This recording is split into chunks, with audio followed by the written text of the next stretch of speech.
Le directeur régional arrive, il met les mains comme ça sur mon bureau, je suis assise derrière le bureau et il me dit « Je viens de mettre votre directrice à pied, vous prenez l'intérim ». Je viens de prendre un poste de direction adjointe dans un EHPAD et avec une directrice que je connais déjà un petit peu, que j'apprécie beaucoup de par ses valeurs, son travail, etc. Et premier jour de prise de poste, j'arrive dans mon bureau, personne vient m'accueillir, tout est fermé, je comprends pas. J'attends un petit peu, j'ai pas les codes informatiques, je n'ose pas aller dans les services parce que, n'ayant pas été présentée, je trouve ça délicat. Et donc, je prends un petit peu les dossiers, le document en attendant. Et le directeur régional arrive, il met les mains comme ça sur mon bureau, je suis assise derrière le bureau et il me dit « Je viens de mettre votre directrice à pied, vous prenez l'intérim ». Et là, je suis pas prête du tout. J'étais partie pour un poste d'adjointe et donc c'est comme ça que j'ai eu mon premier poste de directeur très très jeune. Finalement en intérim. Et puis, je me suis vite épuisée quand même parce que je faisais énormément de choses, parce que peut-être que je mettais beaucoup d'énergie partout, mais je me suis fatiguée, je me suis épuisée. Et partie de cette expérience, je me suis dit, mais en fait, comment on peut faire dans une situation dans laquelle, en tant que directeur, on est sursollicité avec une temporalité qui est particulièrement dense pour être au bon endroit, au bon moment et avec la justesse nécessaire qui correspond aussi à soi-même, à ses propres valeurs, etc. Et c'est bien plus tard, alors j'ai travaillé pendant 15 ans pour essayer de comprendre les dynamiques, comment ça fonctionnait et comment être au plus juste dans ces dynamiques. Et des années plus tard, je suis rentrée en tant que sapeur-pompier et j'ai vu des choses qui immédiatement m'ont interpellée.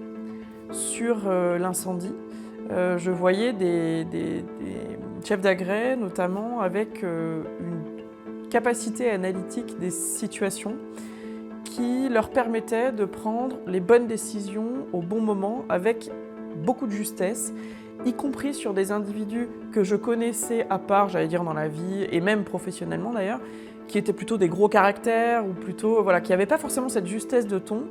Et sur intervention, je les trouvais très justes dans leur attitude, leur analyse, etc. Et je me suis dit, mais il va falloir qu'on aille creuser ce truc-là, quoi. Comment faire en sorte que les directeurs, les managers aillent vers cette fluidité ?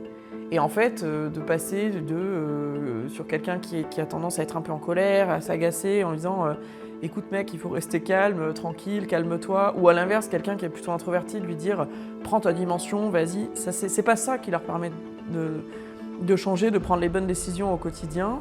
C'est assez compliqué. Ils en ont conscience, c'est ok là-dessus. Ils savent, je pense, fondamentalement comment ils voudraient réagir, mais dans les faits, c'est compliqué. Pourquoi ? Parce que dans la pensée humaine, il y a 3 éléments successifs qui sont comprendre, analyser pour agir de façon adaptée en situation. Et on le fait tous les jours, pour tout. Et donc en management, c'est pareil. Pour agir de façon adaptée, il faut avoir cette capacité analytique, exactement comme ce que j'ai vu chez les pompiers. Un autre élément qui est venu s'ajouter à ce besoin de système analytique, ce sont les biais cognitifs. Lorsque j'ai travaillé sur les neurosciences, j'ai pris conscience de cette énorme place des biais cognitifs dans nos prises de décision, j'allais dire des éléments systématisés, mais aussi émotionnels, qui vont nous perdre un petit peu dans nos prises de décision du quotidien. Et les biais cognitifs, contrairement à ce que souvent on entend, c'est pas parce qu'on les connaît qu'on peut les combattre. Bien sûr, ça aide à en prendre conscience, mais un biais cognitif, vous pouvez le voir et tomber dedans à tous les coups quand même, il n'y a pas de problème là-dessus. Les seules solutions pour limiter les biais cognitifs, il y en a 2. C'est avoir une pensée plus complexe et plus globale avec des visions qui sont transversales, avec des visions différentes, en prenant à tâche, avis auprès de gens qui ne sont pas nécessairement d'accord avec vous, qui ont en tout cas des visions différentes des vôtres, qui vont limiter certains biais cognitifs. Et le deuxième élément qui limite le biais cognitif, c'est d'avoir un système qui soit donc toujours un petit peu le même, qui permettent de prendre cette distance, un système donc d'analyse et de prise de décision. Et c'est ce qu'on est allé chercher dans Flow Leader System, c'est un système de prise de décision.